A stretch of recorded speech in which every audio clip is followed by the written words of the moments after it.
¿Qué tal? ¿Cómo están? Muchas gracias por acompañarnos una vez más en esto que es Enlace Internacional, coproducción que hacemos entre Canal Acequia y Señalú en política internacional. Soy Augusto Greli Fox y junto a Laura Prudencio vamos a estar esta horita dándote toda la coyuntura en materia de política internacional.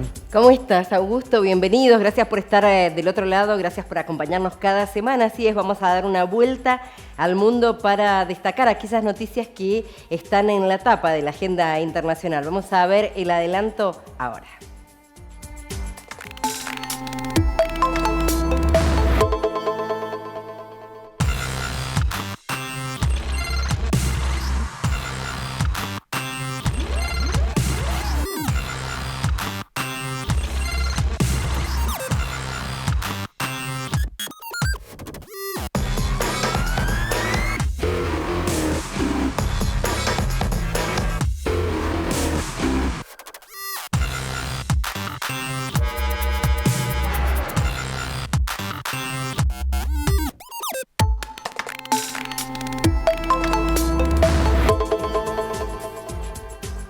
Ahora nos vamos a Irán justamente para analizar el aniversario de un año del asesinato de Mahsa Amini, esta ciudadana iraní que fue asesinada, hasta prácticamente demostrado, no admitido por los espacios de seguridad del gobierno iraní, justamente por no llevar, según las autoridades, bien colocada el pañuelo, el velo, exactamente. Sí, exactamente. Es una chica kurda de 22 años que, bueno, fue tomada por la seguridad especializada en esto, en cuidar el orden y, días después, horas después, terminó muerta. Esto generó un movimiento Mujer, Vida y Libertad. Vamos a compartir un informe de lo que ha sido este año y lo que ocurrió con las mujeres allí en Irán a partir de esta muerte.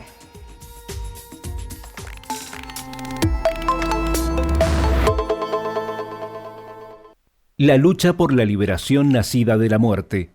Desde el 16 de septiembre del 2022, fecha en que murió bajo custodia policial Mahsa Amini, una joven de 22 años de origen kurdo, después de haber sido detenida por no llevar bien el velo. Esta fue la chispa que detonó las protestas masivas en Irán y en muchas partes del mundo. Las imágenes de mujeres sin el hijab y cortándose el cabello recorrieron durante los siguientes meses los portales y noticieros, hasta que la atención mediática se desvió a otras noticias. ¿Qué sucedió desde el 16 de septiembre hasta hoy en Irán? Infinidad de protestas que no se conocieron en el mundo occidental. Hay que tener en cuenta que cada una de las protestas en Irán fueron reprimidas con intensidad creciente desde el inicio. La ONU informó en noviembre del año pasado que más de 300 personas murieron en las protestas, incluidos más de 40 menores. La agencia de noticias activistas de derechos humanos, con sede en Estados Unidos, estimó en enero la cifra en más de 500, incluidos 70 menores, sin contar las decenas de miles de arrestos por desobediencia a la policía de la moral. Desde hace un mes, las protestas en Teherán y otras ciudades del país comenzaron a intensificarse después del arresto del tío y el padre de Mahsa Amini y trasladado a un lugar desconocido. La consigna es la misma desde el inicio: mujeres, vida, libertad. La diferencia es que en los últimos tiempos se puede escuchar muerte al líder supremo, haciendo referencia a Ali Jamenei. El líder cuestionado. Ali Jamenei fue protagonista de la Revolución Islámica de 1979. Fue el presidente del país durante casi toda la guerra contra el Irak de Saddam Hussein. Fue un sucesor polémico del adorado Khomeini. Colaboró con Estados Unidos antes de que George Bush incluyera al país en su eje del mal. Firmó un acuerdo nuclear que luego rompió unilateralmente Donald Trump. Pocas veces desde que los ayatolás dirigen Irán se ha clamado en las calles por la destitución o muerte de un líder y el regreso de la monarquía. Ali Jamenei también está en esta parte de la historia de ese país. La policía moral. Desde mediados de julio la policía de la moral volvió a las calles de Irán. Su patrullaje fue suspendido durante 8 meses debido a la muerte de Mahsa Amini, y todo parece indicar que volverán los arrestos si las mujeres no usan el hijab, lo que en Occidente conocemos como velo. Esto muestra que las autoridades morales del país no están dispuestas a cambiar los usos y costumbres impuestos a las mujeres. El 11 de febrero de 1979 se proclamó la República Islámica de Irán tras la Revolución Islámica. A partir de ese año se eliminó la monarquía y se instauró un gobierno con una constitución teocrática, regida por la Sharía o ley islámica que instaura un régimen estricto de conducta. La Policía de la Moral es un escuadrón oficial que busca el cumplimiento de la obediencia a la religión y la moral pública, según la ley islámica, y se justifica en el principio del Hizbah, un principio legal islámico interpretado como imponer la ley y evitar que se vicie. Esta organización policial primero apareció en Arabia Saudí con el Comité para la Promoción de la Virtud y la Prevención del Vicio en 1940 y comenzó a extenderse a otros países islámicos. La pregunta que queda después de tanta violencia y represión: ¿podrán Irán y buena parte del mundo islámico adoptar las nuevas costumbres y conductas?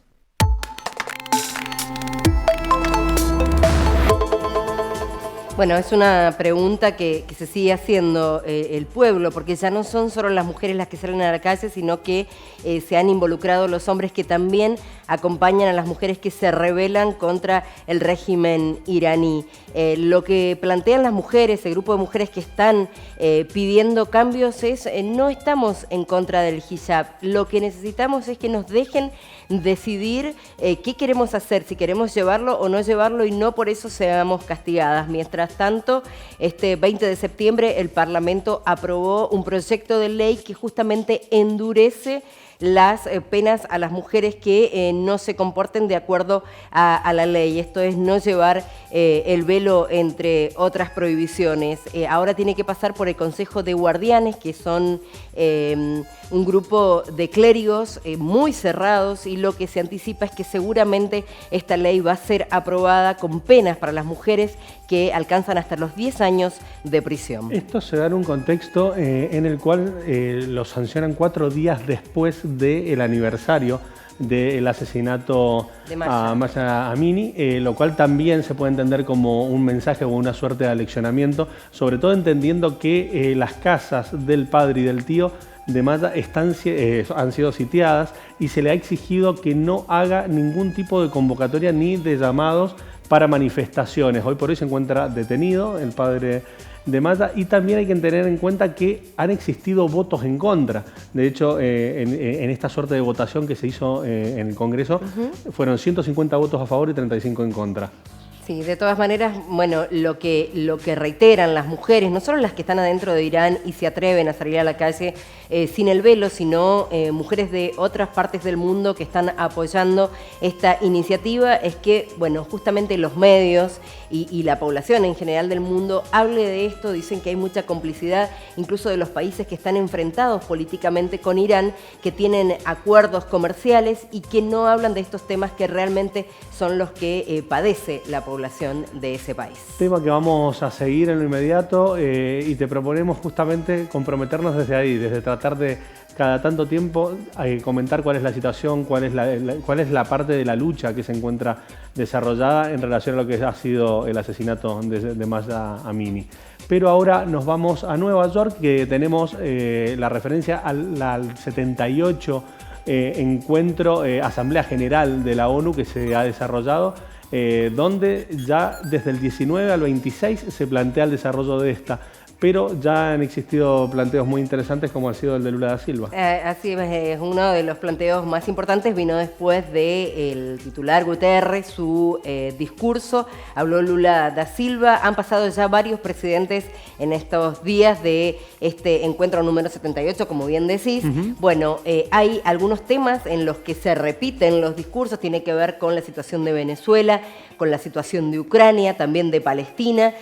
Hay temas a los que se le hace referencia y básicamente están planteados de antemano, como el cambio climático. Además de algunas críticas concretas al Fondo Monetario Internacional. Por ejemplo, también, pero bueno, hay un tema que ha estado ausente y que ha sido una crítica en esta reunión de la Organización de Naciones Unidas, que tiene que ver con lo que está sucediendo con los migrantes en Europa, específicamente los que llegan desde África, un tema que enseguida vamos a tratar en profundidad, pero bueno, es una crítica porque ninguno de los discursos hasta ahora de los mandatarios que han hablado ha hecho referencia a esta situación en la que miles de personas están atravesando situaciones dramáticas. Vemos las palabras de Alberto Fernández en lo que ha sido el encuentro.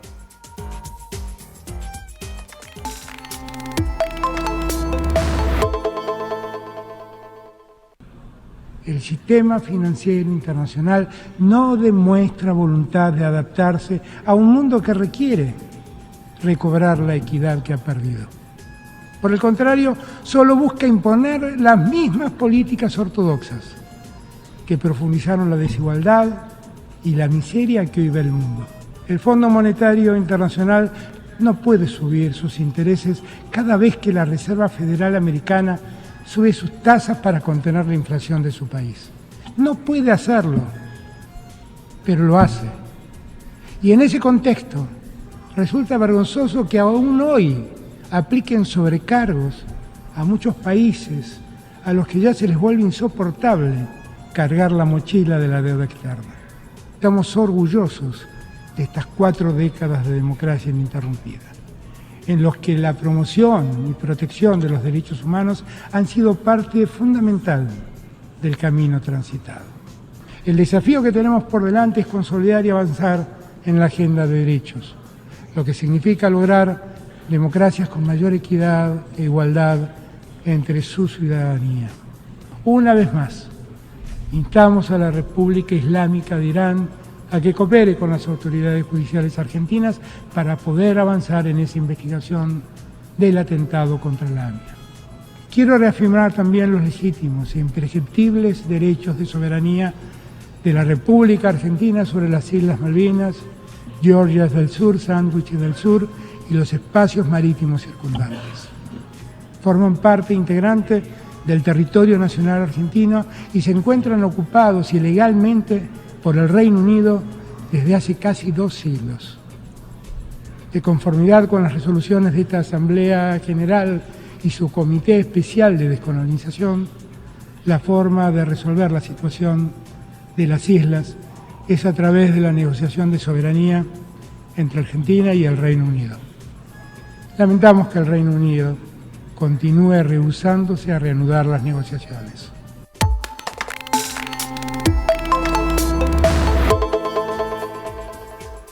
La Asamblea General de la ONU está en desarrollo, te repito lo que te comentaba, del 19 al 26 vamos a tener también una síntesis general de lo que ha representado. Ahí te comentábamos, te poníamos a disposición las referencias concretas que hacía el presidente Alberto Fernández en materia de derechos humanos, pidiéndole también colaboración a Irán y haciendo nuevamente un pedido por el diálogo en Malvinas. Es un pedido recurrente de todos los presidentes de la Argentina, indistintamente del color político, ¿no? El diálogo por Malvinas se repite pidiendo en todos los foros internacionales cada vez que se da la oportunidad justamente que Inglaterra se siente a hablar, a dialogar sobre Malvinas Argentinas. Pero vamos a cambiar de tema y vamos a hablar de Guatemala porque continúa allí la crisis política y social. En los últimos días se vienen dando una serie de protestas en las calles, incluso con cortes de ruta por el pedido de renuncia de la fiscal general Consuelo Porras, quien, bueno, lleva adelante lo que califican muchos de una persecución política a el partido Semilla, el partido del presidente electo Bernardo Arévalo de León.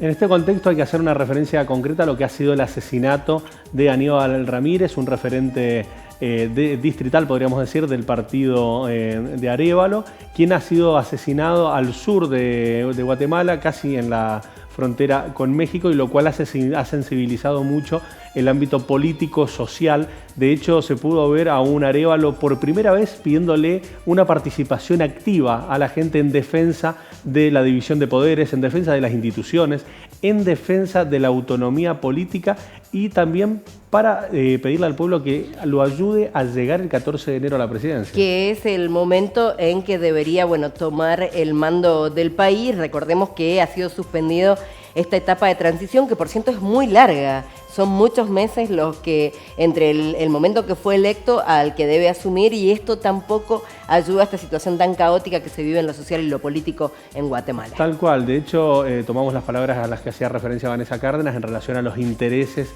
al poder, a las complicaciones en relación a la independencia de poderes que lleva justamente a Guatemala a esta instancia, a esta situación. Viajamos ahora a Marruecos, donde bueno, ya ha pasado prácticamente 2 semanas de la catástrofe que se cobró, este terremoto de 6,8 en la escala de Richter, que se cobró cerca de 3.000 vidas.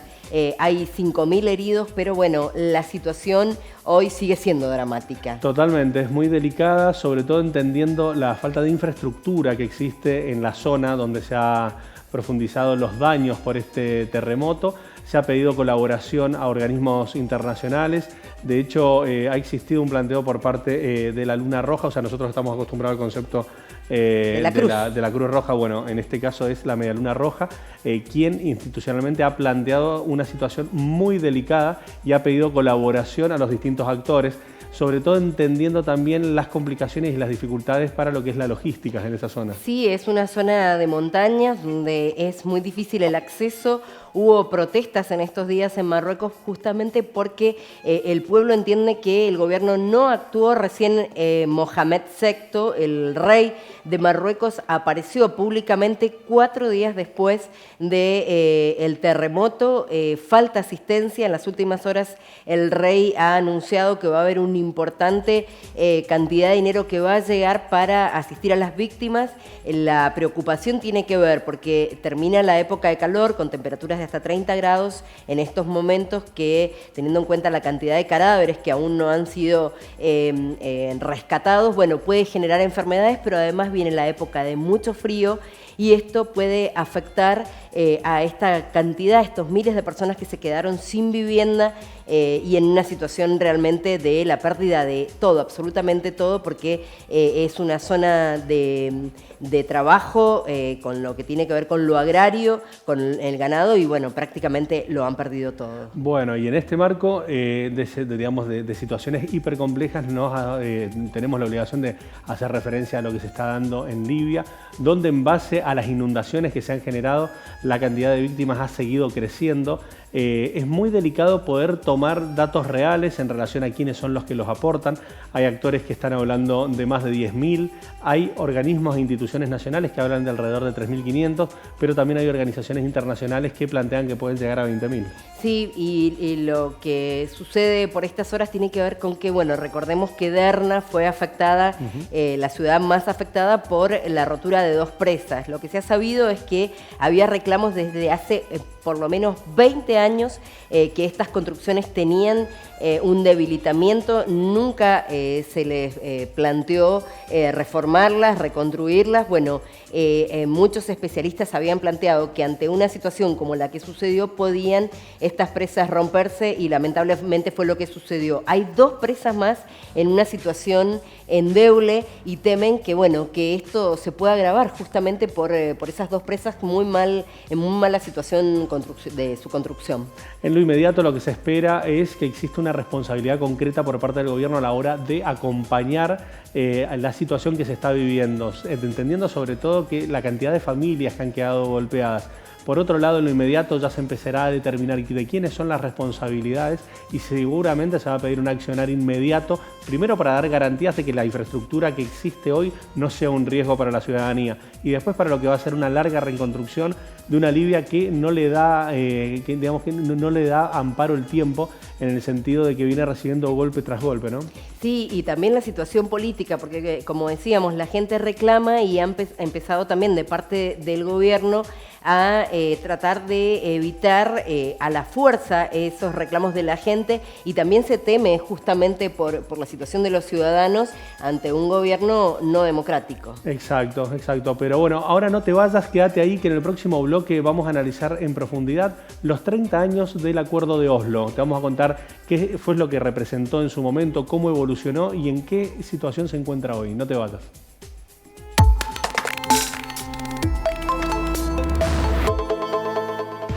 ¿Querés internet? Entonces querés Aero. Internet que vuela en todo Mendoza. Llámanos al 0810-333-0446. Ingresá a www.aero.com.ar. Aero. Internet que vuela.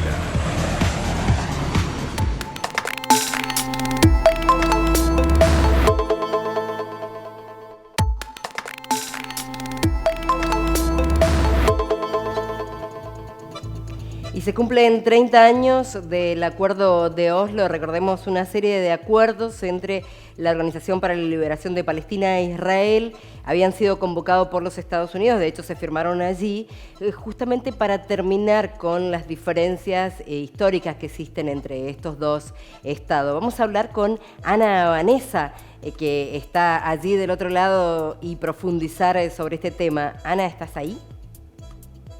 ¿Qué tal? Muy buen día, claro que sí, aquí estamos. ¿Qué tal, Ana Vanessa? ¿Cómo te va? Queríamos principalmente si podías hacer una referencia a qué representó, de qué se trató este acuerdo y cuáles eran los principales objetivos que representaron los acuerdos de Oslo.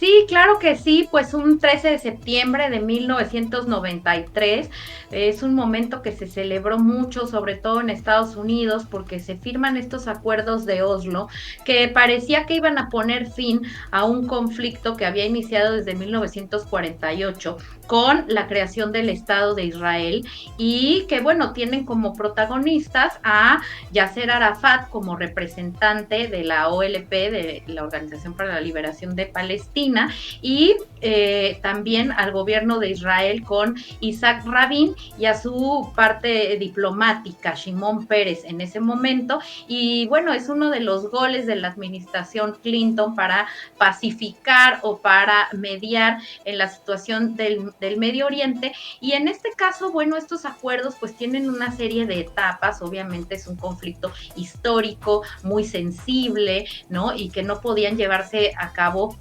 de una manera drástica y contundente en poco tiempo. Así que bueno, pues lo primero es un reconocimiento de la Autoridad Nacional Palestina. Después de estos acuerdos incluso, bueno, hay elecciones y se nombra a Yasser Arafat como presidente de la Autoridad Nacional Palestina. Y también esto abona al reconocimiento de Israel por parte de los países árabes, que bueno, siempre hubo esta idea de que lo único que quería era despojar de los territorios y no negociar, y con esto, bueno, también hay un cierto acercamiento. Incluso para muchas personas los acuerdos de Oslo son un antecedente de los acuerdos que se hacen de Abraham, ¿no? En años posteriores, que acercan a Israel con otros países árabes. Y en este caso, en los acuerdos de Oslo, pues lo primero es este reconocimiento, como les decía, de la Autoridad Nacional Palestina. Y también, por otro lado, bueno, pues una partición del territorio, principalmente de Cisjordania en tres, una parte que correspondía al dominio total de los palestinos, una parte en conjunto con Israel y otra que tenía el ejército israelí, aproximadamente un 60% del territorio, en sus manos, para ir haciendo una transición y formar un Estado palestino para 1999. Quedan algunos temas en el tintero para una etapa posterior, como es el estatus que va a tener Jerusalén, qué pasa con los asentamientos israelíes en Cisjordania, con los retornados palestinos hacia estos territorios y sobre todo pues el territorio sensible de la frontera. Todo esto queda para un futuro. ¿Qué es lo que pasó en estos 30 años? Porque muchos ahora mirando hacia atrás entienden que Yasser Arafat cumplió y del lado de Israel no se cumplió, que él confió y terminó aceptando y del otro lado no pasó lo mismo. Sí, así es. Bueno, hay una serie de hechos que van a complicar la situación y lo primero es el asesinato justamente de Isaac Rabin, quien pues a su muerte queda Shimon Peres, ¿no? Que había estado además, había sido la contraparte diplomática de Israel en estos acuerdos, pero al nombrar ya a elecciones le gana Netanyahu. Y Netanyahu se sabe que estaba desde un principio en contra de estos acuerdos de Oslo. Eso va a ser un golpe muy importante y vamos a ver que ya acercándose en 1999 y el año 2000, pues tiene que haber una cierta conversación que se llevan a cabo en Camp Davis y donde hay un rompimiento total de estos acuerdos, por lo que pues tienen que seguir en una nueva intifada los palestinos para recuperar y presionar a Israel, que conforme van pasando los años no tan solo no cumple con estos acuerdos, sino que va tomando una mayor cantidad de territorio, y es por eso que hoy en día pues se habla de que Israel no cumplió su parte, que fue una treta para además acercarse a algunos países árabes, pero pues bueno, finalmente también esto es cierto, le abre la puerta a Israel para tener otra conexión con los países árabes.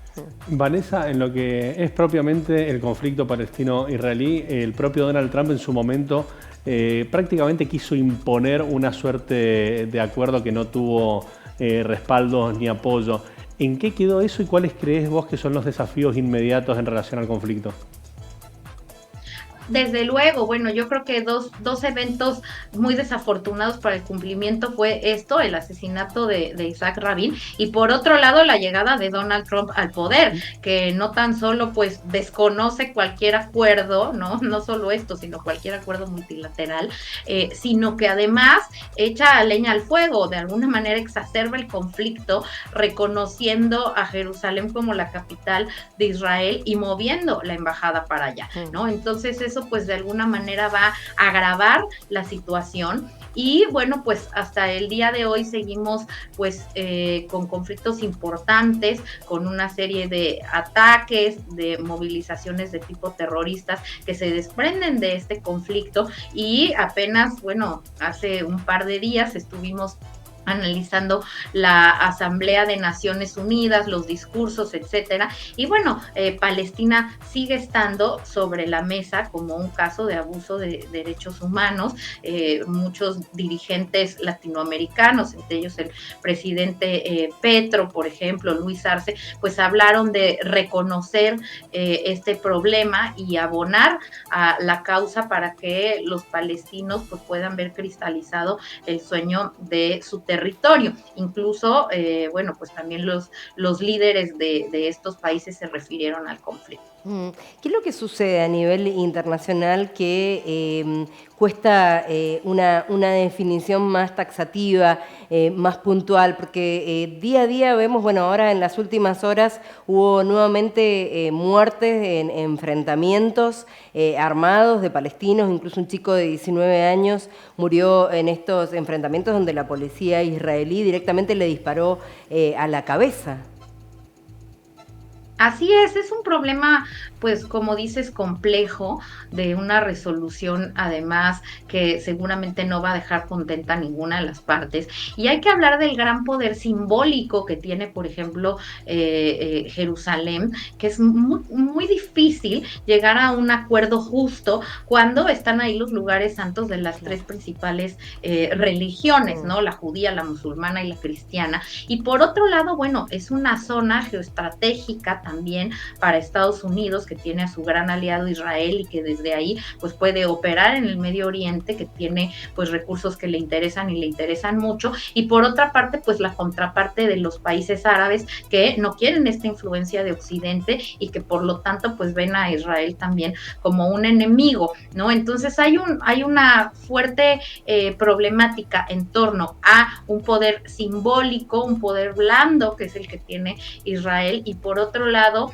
también pues geoestratégica para los países del mundo occidental y del mundo árabe que entran en una disputa por estos territorios que va pues de varios años. Es muy complejo porque además también depende de las cercanías y hemos visto que Trump con Netanyahu, bueno, pues más o menos llevaba una buena relación, pero hay otras relaciones que se han enfriado, como por ejemplo la de Israel con Barack Obama, ¿no? O incluso con Biden han tenido algunos roces y eso también influye en el apoyo que se da generando a los acuerdos acuerdos. Hoy en día, por ejemplo, una de las cuestiones que está en el tintero, pues es el acercamiento y los acuerdos de paz que tengan entre Arabia Saudita e Israel. Se habla de que un buen acuerdo o un acercamiento importante entre estos dos países también podría distensar la situación de Palestina, que es a lo que hoy de alguna manera está apuntando el presidente Biden. Vanessa, te agradecemos muchísimo el análisis, la perspectiva, y la semana que viene nos encontramos de nuevo. Claro que sí, con muchísimo gusto siempre saludarlos a ustedes y al auditorio. Un abrazo. Con nosotros Chau, chau. Vanessa Cárdenas, politólogo internacionalista, ayudándonos a desandar un poquito lo que representan estos 30 años de los acuerdos de Oslo. Y vamos a cambiar de tema y vamos a hablar de los inmigrantes de África que ingresan a Europa por la isla de Lampedusa.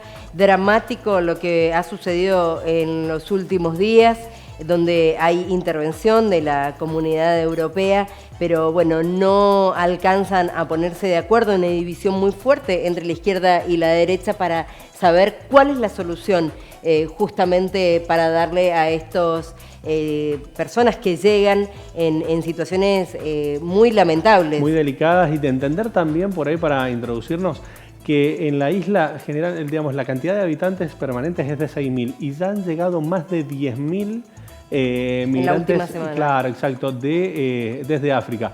Te ponemos la placa y hacemos referencia a esta crisis migratoria en Lampedusa. En todo 2022 llegaron 66.000 personas a Italia. En la última semana llegaron 8.500 personas y en lo que va del 2023 ya son 127.000. Es una cifra alarmante, teniendo en cuenta que son personas que quieren llegar como sea a Europa. Italia llevará el periodo de detención a 135 días. Eso es lo que está hoy.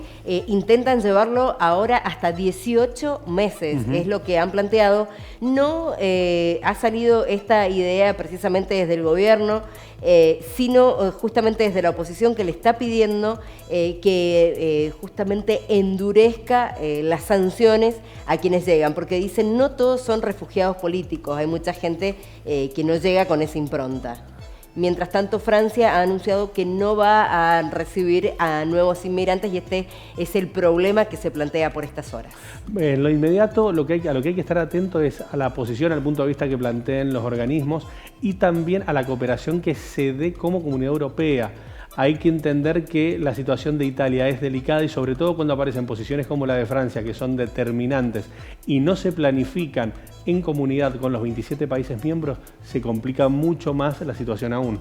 Es dolorosísimo ver, porque bueno, estamos hablando de los que llegan, pero hay mucha gente que lamentablemente pierde la vida en el camino, llegan incluso menores de edad que son llevados a estos centros para inmigrantes. Lo que sucede en Lampedusa por estos días es, como bien decías, es muy pequeño el lugar.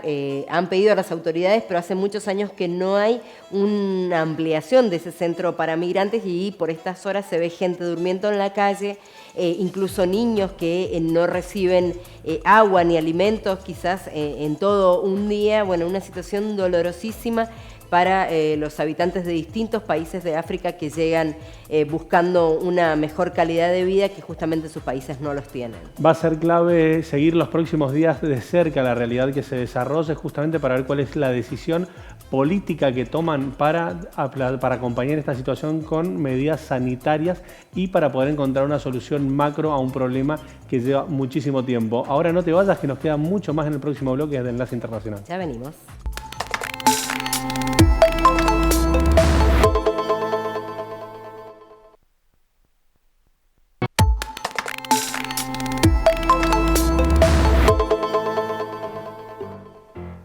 Último bloque de Enlace Internacional. Como te habíamos hecho referencia, queremos analizar la situación que se está dando en África en relación a lo que hace a la seguridad. De hecho, se ha dado un encuentro en la región del Sahel entre 3 países y queremos analizarlo en profundidad, qué representa y qué alcances tiene. Sí, por eso vamos a comunicarnos con Carolina Ferraris. Ella es doctora en Historia y además docente de la Universidad Nacional de Cuyo. ¿Cómo estás, Carolina? Bienvenida.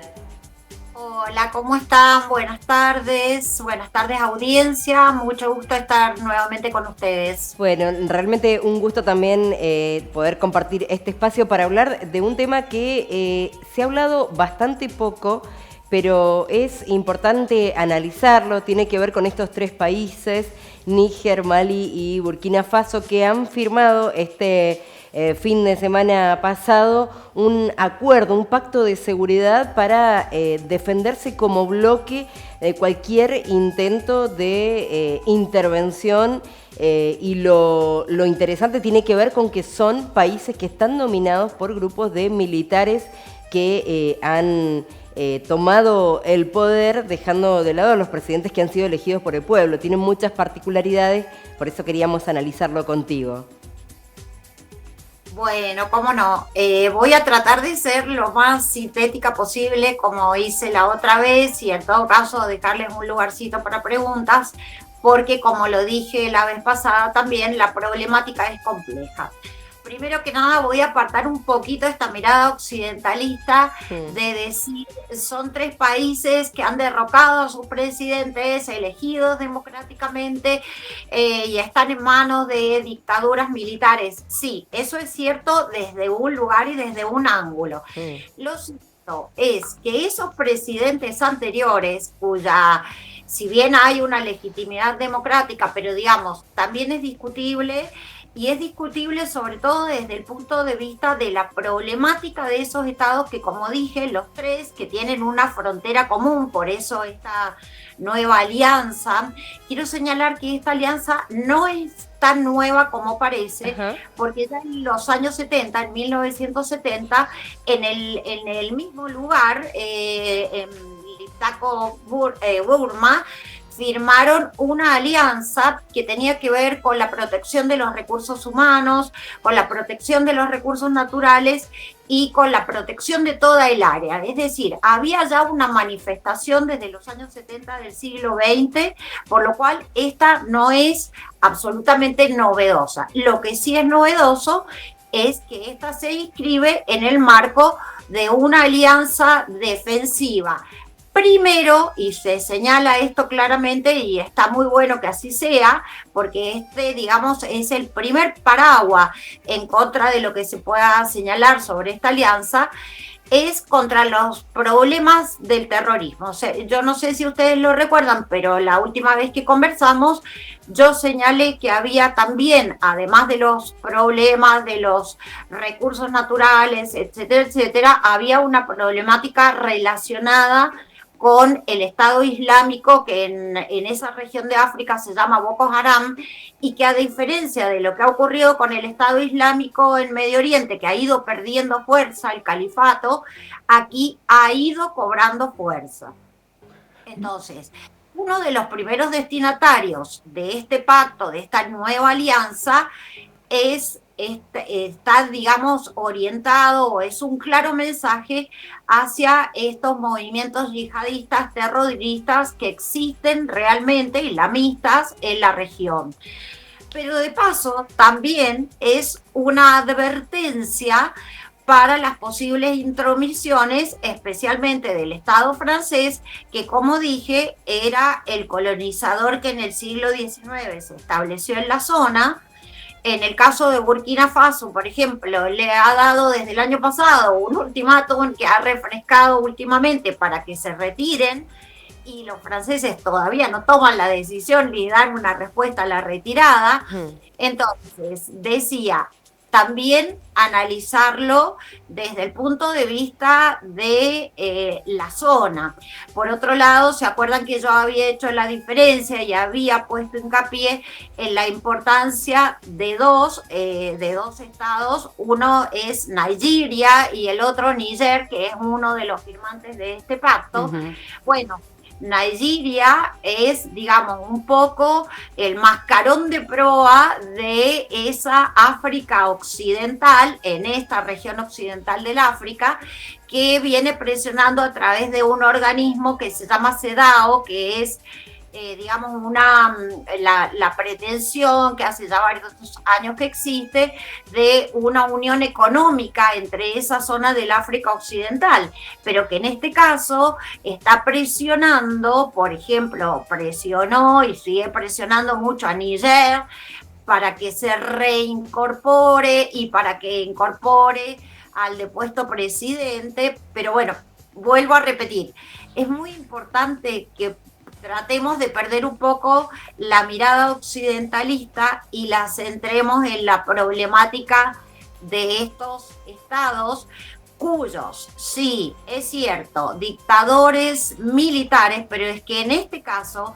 están tratando de propiciar, y no estoy poniéndome en defensa de ninguna dictadura, sino digo, la mirada debe abrirse, porque lo que ellos están tratando de propiciar es lo que nosotros llamaríamos un nacionalismo fundacional, es decir, desprenderse realmente, no solamente en la letra, del dominio francés y a través de ese del de los Estados Unidos, y poder hacerse dueños verdaderamente de esas materias primas que, como señalé, son importantes, pero que además están en disputa porque los europeos quieren seguir teniendo el control de esas materias primas. Claro, y ahí hay un detallito que tiene que ver con cómo la gente, los pueblos en estos países inmediatamente han apoyado a estos gobiernos, y de hecho después de firmar este acuerdo muchos jóvenes fueron como voluntarios para sumarse a las milicias de cada uno de estos tres países.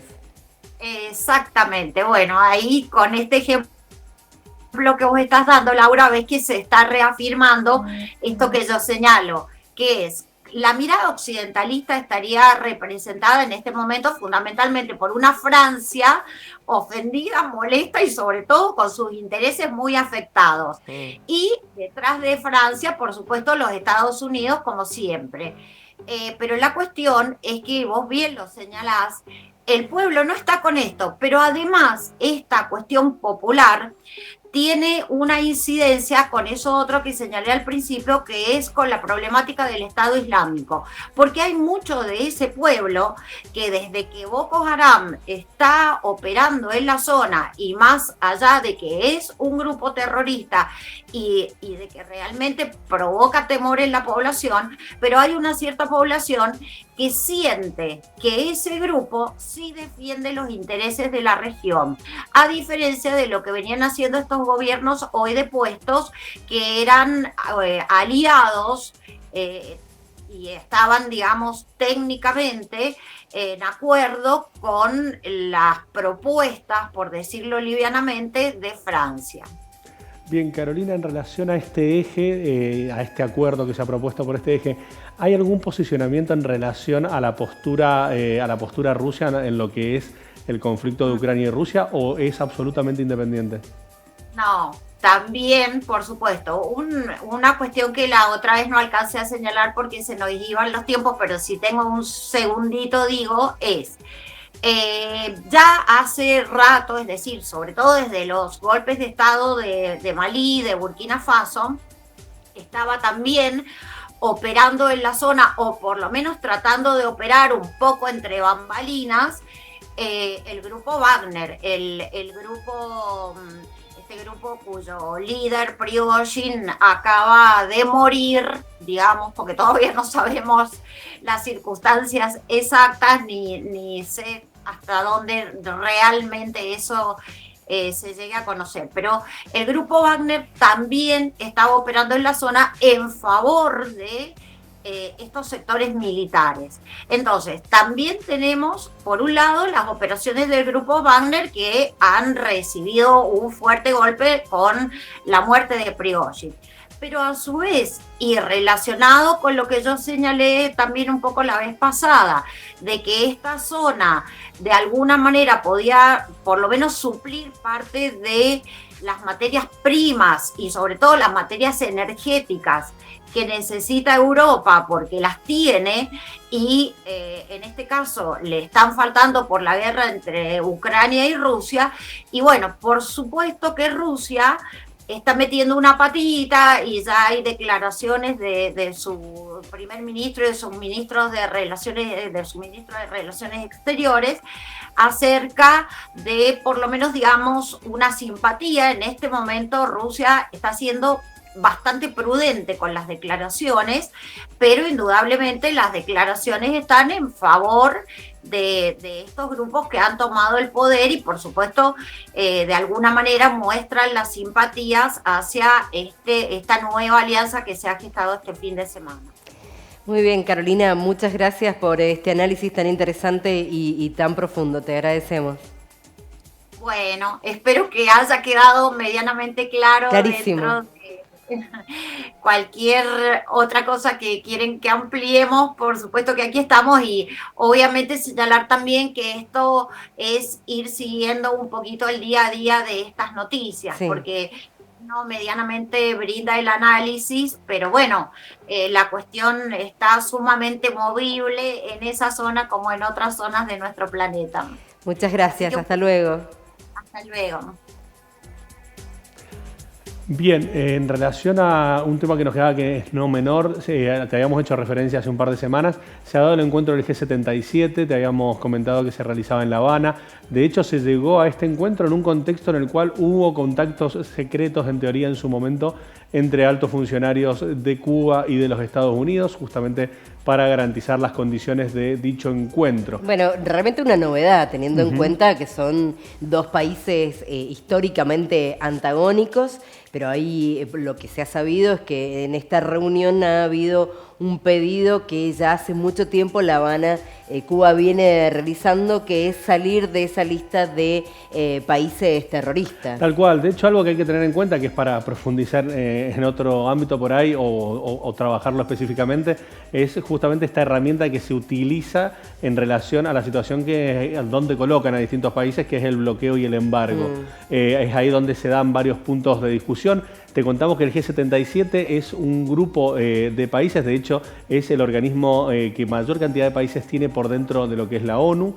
Esto se generó en 1964 con 77 países y en la actualidad tiene 134. Interesantísimos los planteos, donde justamente se lleva a cabo una crítica a nivel global en relación a los sistemas financieros, a poder plantear otras órbitas de crecimiento y desarrollo, y es ahí donde principalmente se radicaron las diferentes discusiones en la materia, ¿no?